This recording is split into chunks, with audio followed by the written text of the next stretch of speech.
Tonight, it has been linked to countless deaths nationwide. Fentanyl is a potent opioid, and it doesn't take much for a person to get a fatal dose. Channel 5's Valerie Gonzalez explains how it made its way here. You've probably never seen fentanyl in person, and neither have I, but the Valley is seeing the effects of this drug hiding in plain sight. Fentanyl is a problem in the United States. This is not news. This is. 3 people were arrested in connection with the sale of fentanyl in the Valley. They were trying to sell over 1 kilo of fentanyl to an undercover DEA agent. We've had several cases, in fact, this year, where we've seen fentanyl here in the Valley. We've seen a lot of it in pill form also. Rudy Maldonado is in charge of the DEA in McAllen. They're working several cases involving fentanyl. The agency itself went before a Senate Judiciary Committee last week to speak on the dangers of the drug. Remember that penny picture from the beginning?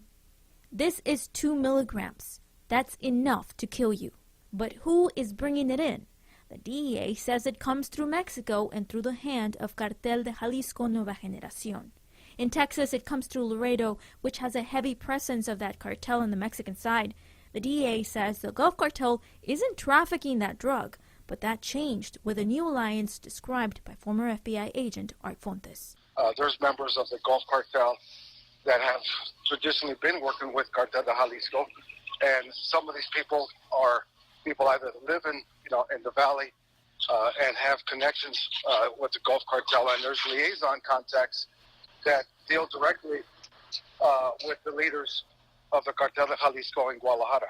Splinters from Jalisco work with the Gulf, and that is how it comes to the RGV.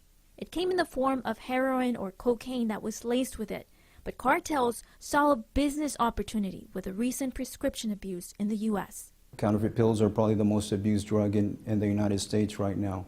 So they started pressing fentanyl into pills, whether it's Oxy, Xanax, Ritalin, or hydrocodone.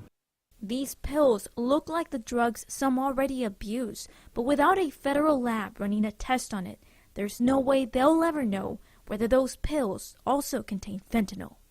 We asked several local law enforcement agencies in the Valley whether they had seen fentanyl during any of their operations, but all said they had not. DEA's Rudy Maldonado says it's not because it's absent. Testing for fentanyl requires the use of a state lab. These are frequently overwhelmed by work and don't always have the time to test drugs sent to them specifically for fentanyl. A treatment center did confirm they've seen this problem in the Valley. One man we spoke with nearly overdosed twice on fentanyl. We'll hear from him tomorrow. In the studio, Valerie Gonzalez, Channel 5 News at 10.